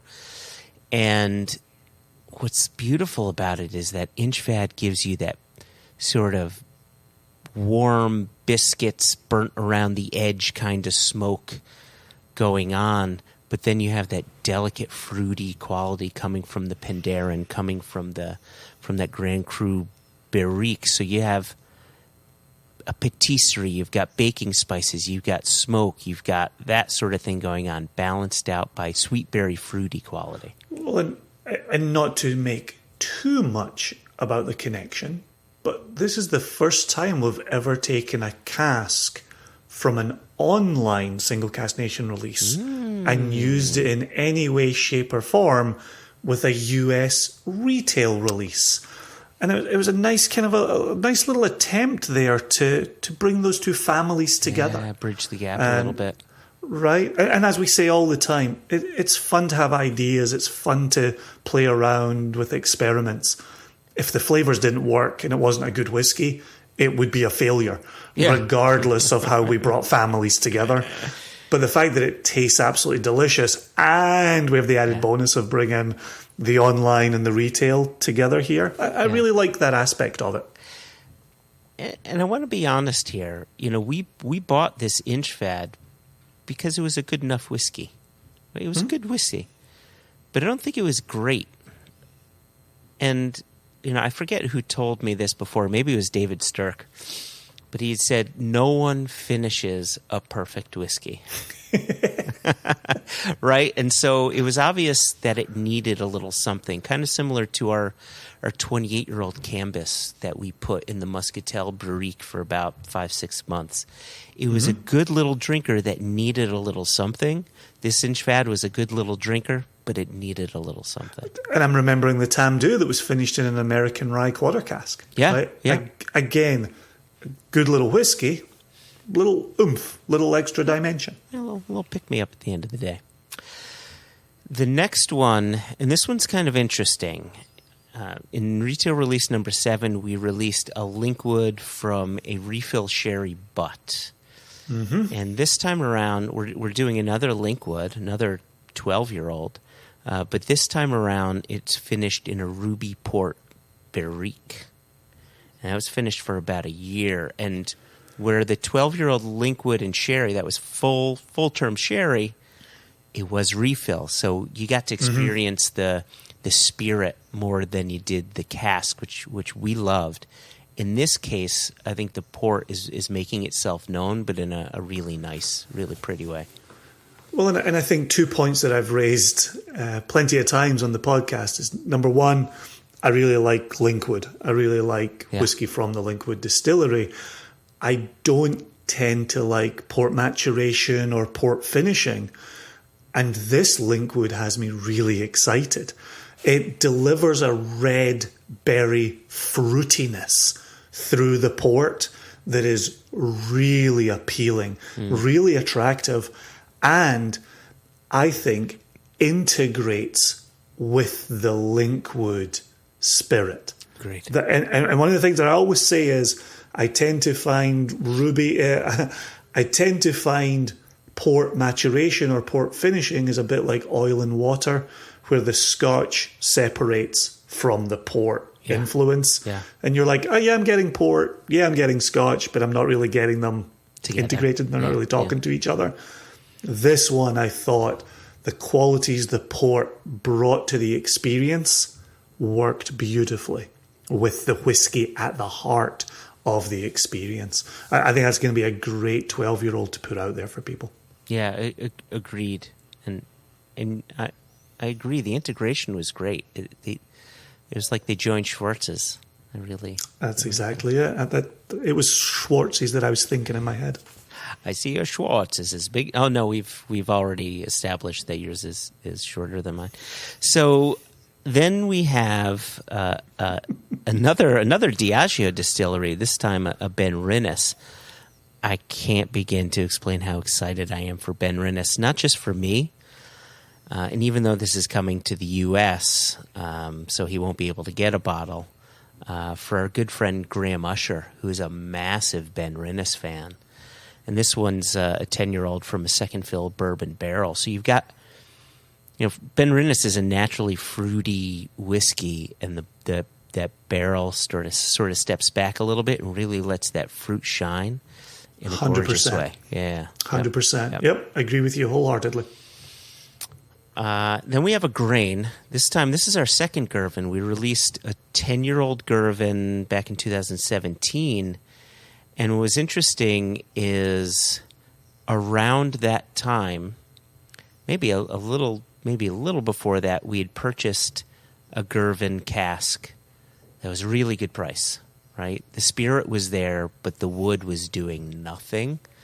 And so we took that Girvan and put it into a first fill bourbon barrel for close to 4 years. So it went from from one bourbon barrel to another bourbon barrel, but it went from refill to first fill because it needed that. It really needed that work. So after 4 years and then tasting it year over year over year, it finally got to the point where it came into its own in a special way, I think.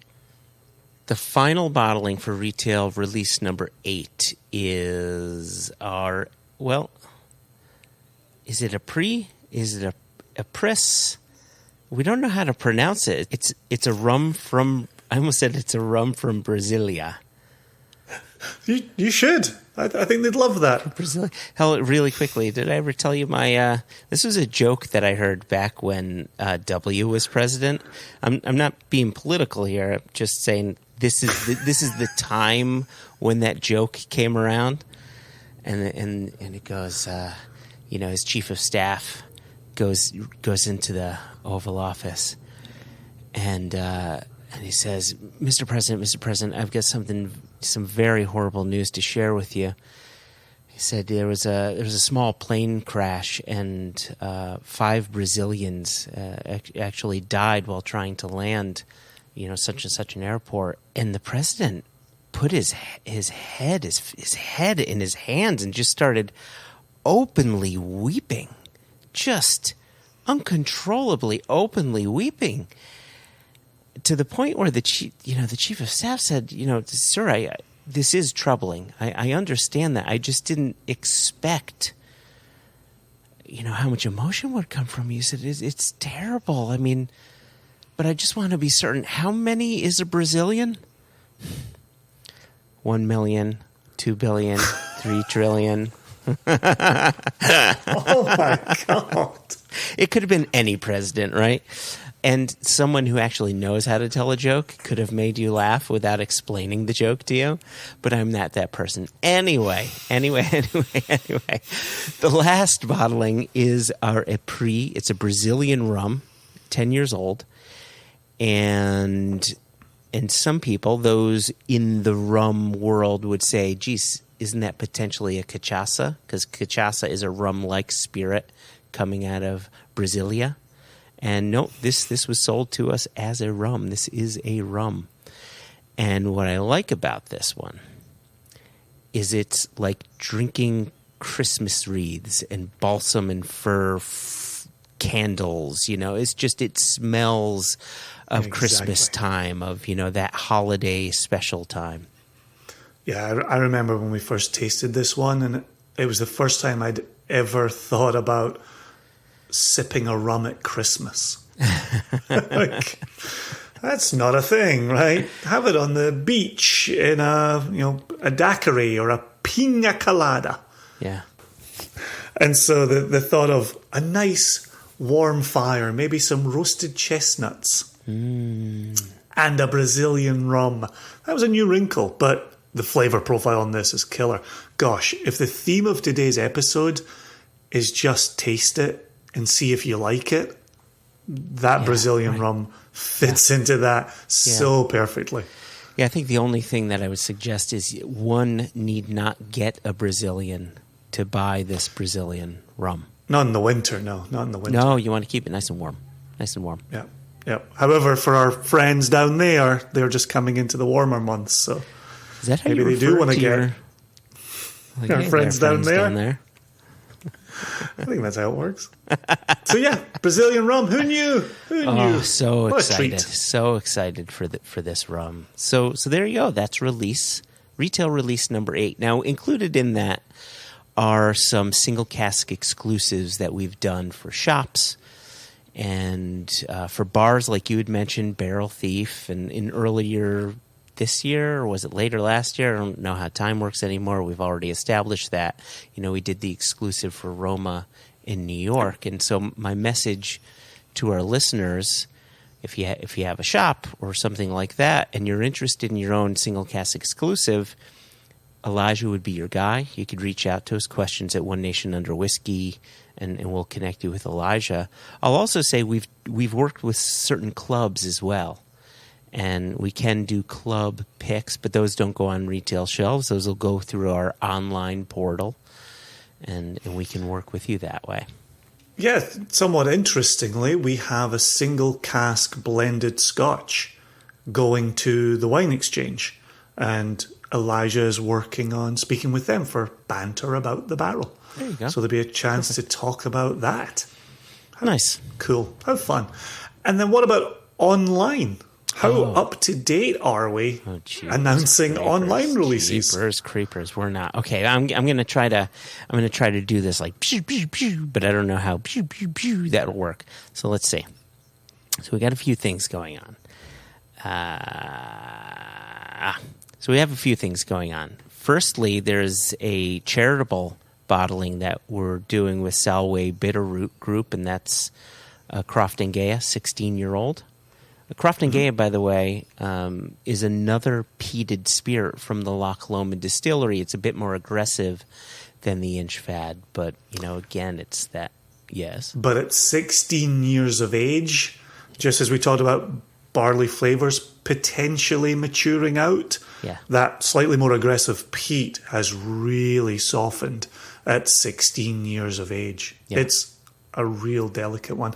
And actually, in our next episode, we'll have a conversation with Alyssa Pearson from the Selway Bitterroot Frank Church Foundation. Yeah, nice. Good. Yep, that's great. Which will include a tasting. The next one we have is a 10-year-old Kalila, and the day that will go on sale the day after this episode goes live. And that 10-year-old Kalila is a from a bourbon hogshead second fill. And actually on the same day, I was going to save this one for last, but because it's going on sale at the same time as the Kalila, we have our third in what we call our woodcut series. You may remember we did a 30-year-old Bowmore 2 years ago, a 30-year-old Imperial last year, and then this year is a 28-year-old from a famous Isla distillery. We can't mention what distillery it came from, but we lovingly call this the Laughing Frog. We do indeed. And, reflected on the label. Reflected on the label. And that whiskey is 28 years old, like I said, but all 28 years in that bourbon cask. So that's really exciting. And that one's 51.3%. So even at close to 30 years of age, it retains some good ABV. Yep. There's another rum.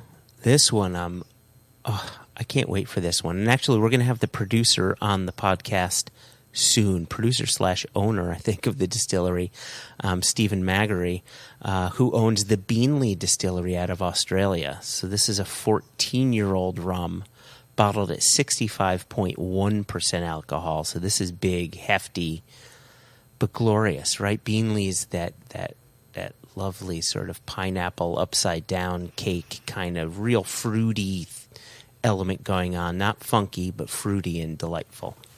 Yeah, and really happy that this fits within the spirit of collaboration rubric as well.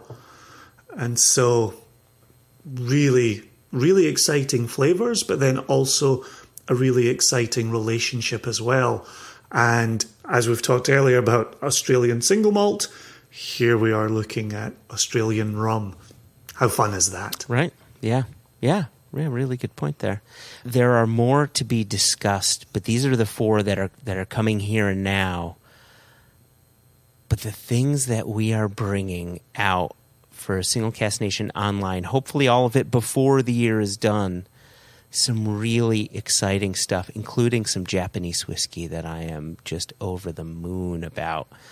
Not too many details there. If you're on our Facebook, the Single Cask Nation members only Facebook page, there has been discussion around this. And if you're not on that means maybe you're not a Single Cask Nation member. So what you do is you go to singlecasknation.com, you sign up for a membership. We're not a whiskey club. I know as I'm saying these words, it may sound as if we're a whiskey club. Obviously, we're not a whiskey club. We are an independent bottler. But we have a sort of Facebook group membership, and you join that. And when you sign up to the website, that gives you access to our online exclusives, still from an independent bottler, not a club. So just like to clarify those things. What else do we have, Jason, before we make like a fetus and head out? we should really, if that's us putting the news segment to bed, we should probably break out the message from our friend Ian Bruce that we couldn't access in the last episode because Facebook shit the bed. And that, my friend, is a computing term. Oh, yeah, STB. STB. The message from Ian, the dear Mr. Bruce, it came in later September, and there's a lot here. So he says, it's been a fantastic journey. And by the way, we've been having a bit of a back and forth on Facebook, so you're sort of catching the next message he sent, right? He says, it's been a fantastic journey, and I'm glad I've started from the beginning to get the full flavor. So he's talking about listening to the podcast and catching up to the podcast. And then he says, like any good listener, smart listener, says, have I missed the Worm Tub episode?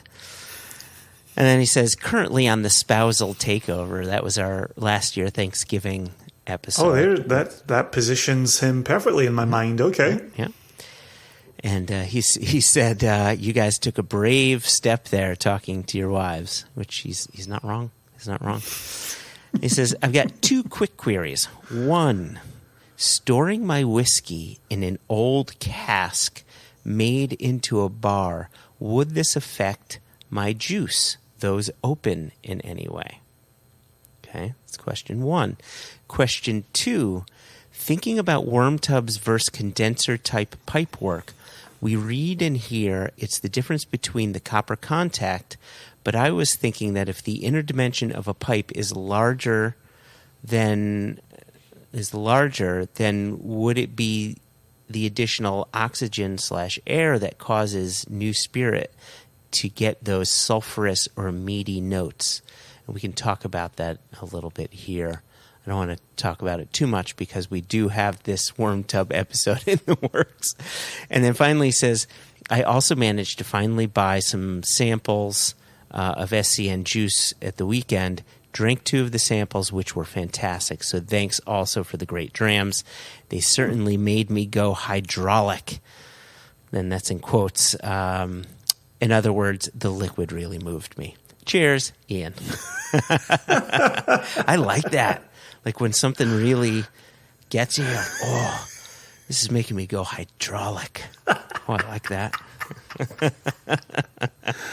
So, all right. So question number one: if you have a cask, and I've seen this before, right, where people they take an empty cask and they build it into a whiskey shelf, and will that affect his whiskey? I didn't think the inside was left untreated. I thought one would have put some kind of polymer or resin over the inside so that every time you reach in, say your knuckles brush the inside of the stave, you're not getting char on your knuckles, right? You're turning it into furniture and cleaning it up a bit. So are you saying that if the inside weren't finished, if it were still charred oak, and I was sort of thinking this, that there's a potential that oak may want to, have that whiskey evaporate out the bottle a bit quicker than it normally would. I don't think that it would. I think that's not what I was thinking. No, okay. So what were you thinking? I was just thinking it would get your hands dirty if it was untreated. Yeah, no, he's not asking how it would affect your hands. He's asking how it would affect the whiskey. I don't think it would do anything. I don't think it would do anything either. Except for get your bottles dirty. They get your bottles dirty. Okay. But here's the thing. So is it one of those barrels that has a hinge put in it, and then you actually pull open half of the barrel to then reveal the internal shelves?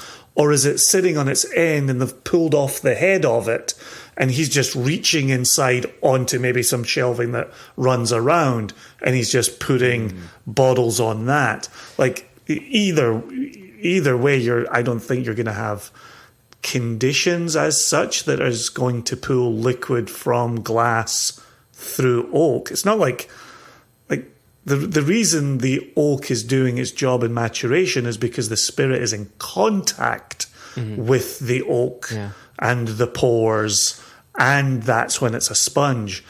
I don't think just sitting there, the oak staves are going to pull liquid or vapors from a glass bottle through a cork through oak pores. What if it was a situation where you pull the head, right? If your cask is sitting on one end and the top end, you take the top off, but what's inside, it's filled with water and the bottles are just floating in, so you're bobbing for bottles. Do you think that would affect it?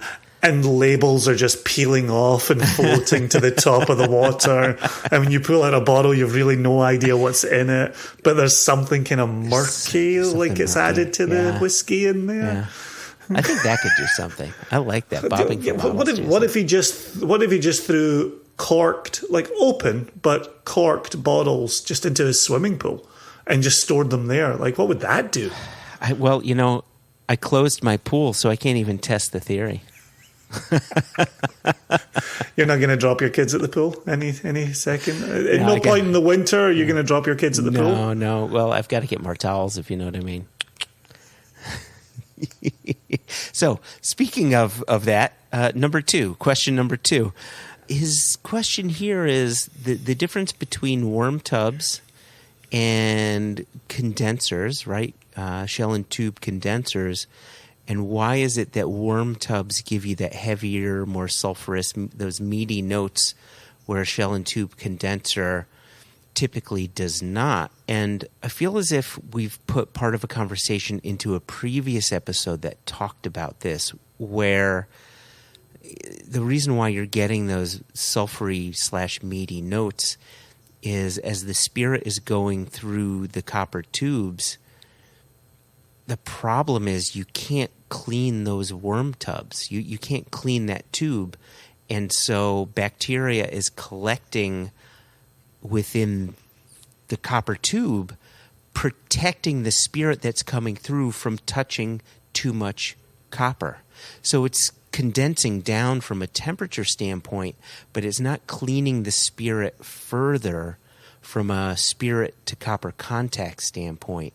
And so a lot of those heavier notes that often come through, that often come out due to extended copper contact through a shell and tube condenser or a brand new worm tub, that kind of goes away after a while. And so now you've developed a distillery characteristic of meaty notes, heavy notes, sulfury notes.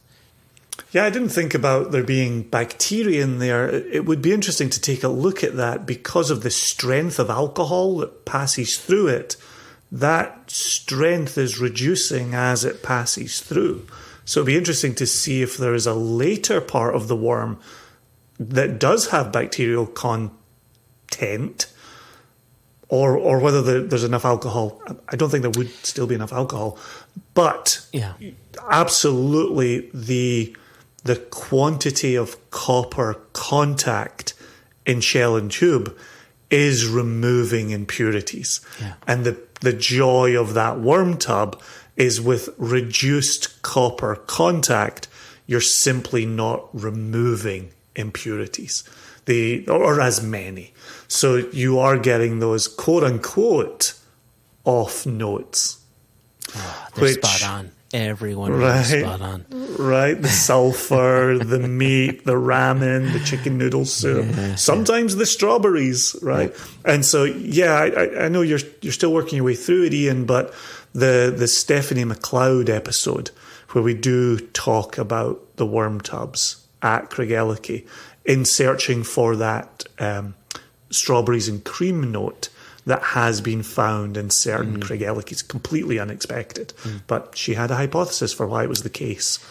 She did, and I'm thinking about my word bacteria, and I don't think that's likely the best word. I think a better word might be a film, right? A film is built within the copper tubes, and it's similar to what happened with Kleinlich maybe 8-10 years ago, where they said, you know what, we need to clean our apparatus, clean the spirit safe out and some other bits and bobs. And when they did that, they found the spirit wasn't waxy anymore.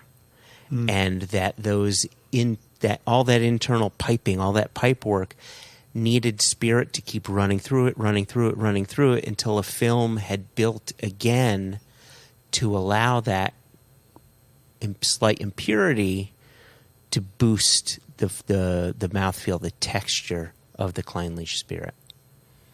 Yeah, they my understanding is they were really kicked themselves in the butts for cleaning that.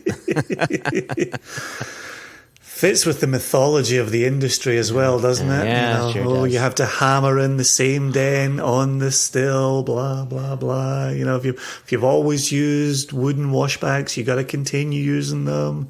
If you make a move over to stainless steel, blah blah blah. So there's so many places, and we will hear in a future episode with Georgie Crawford, formerly of Lagavulin and now with Elixir Distillers, the idea of there being so many different places in the production of spirit where something can change on you. I don't want to say more on that there, but as you start to think about Clynelish, right? Like, could you have replaced that part and not had a change? Could you have replaced that part and not had a change? What if you changed that part over there? Would that have made a change? Right. You start to go a wee bit doolally when you start to really deconstruct the entire process. And this brings us full circle back to, does different barley varieties or where they are grown make that big a difference? And that's you bring up a really good point with what Georgie was saying. One thing a bit off, and it changes things potentially in aggressive ways. So there's so many variables, and right, this is the fun thing about it. Hearing these apocryphal stories and about whiskey and production, and we accidentally filled the casks at 73% alcohol rather than 63, and that changed. Hearing all this stuff, that makes it fun for me. Well, look at the new Ardbeg that's coming, right? Where a part broke down and they couldn't empty the washbacks, and so they actually fermented some Ardbeg wash for 2 weeks, 3 weeks. Yeah, just open fermentation. Yeah. Open fermentation, yeah, right? Yeah. And of course, because marketing is always primo, there's never going to be another Ardbeg like this one. But you can taste this, moment in time when something went off the rails.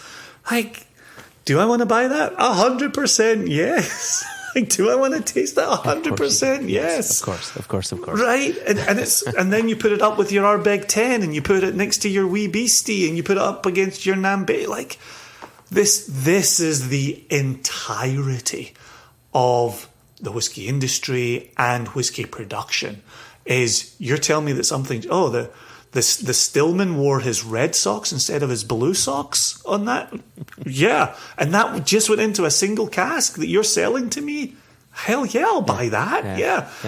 Did the socks on the day make a difference? You can really get into the minutiae. Our Amanda Beckwith conversation, right? What if you pull from that cask at 6 a.m. when you first walk in after a cooler night, than pulling from that cask at 6 p.m. after a warmer day with a breeze running through the warehouse? You can go bananas. I only drink blue sock Clynelish that was pulled from cask in February, specifically February 29 at 5:59 p.m. Well, the good news is blue socks are known to be waxier than red socks. So that makes sense. I can understand why that's part of it. Sexier. I'll hear nothing against red socks, my man. Jason, this has been an absolute treat. Oh, you know what? Before I talk about how much of a treat it is, there are ways in which you can reach out to us if you have a question like Ian Bruce did, or like Ariel Green, who just sent in an email recently. And geez, there was maybe one or two others that we need to get to. They emailed us, right? So we need to get to those emails. If you want to get in touch with us, if you have a question, if you have a query, if you want to talk about whiskeys making you hydraulic, reach out to us, questions at One Nation Under Whisky.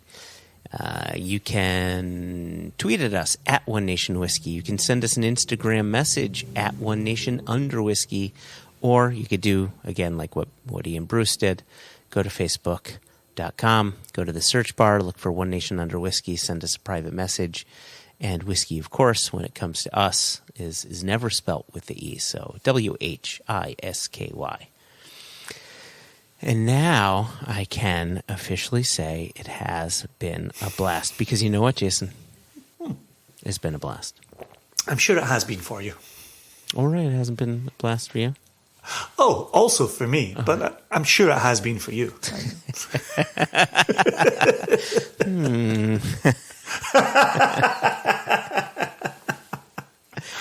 Okay, we've spent the whole episode saying I'm shorter than you are, but here we are. No, it's been real. It's been thoroughly good, very enjoyable.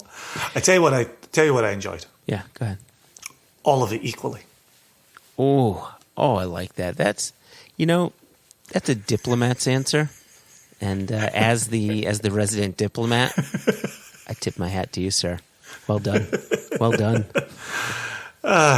Cheers, man.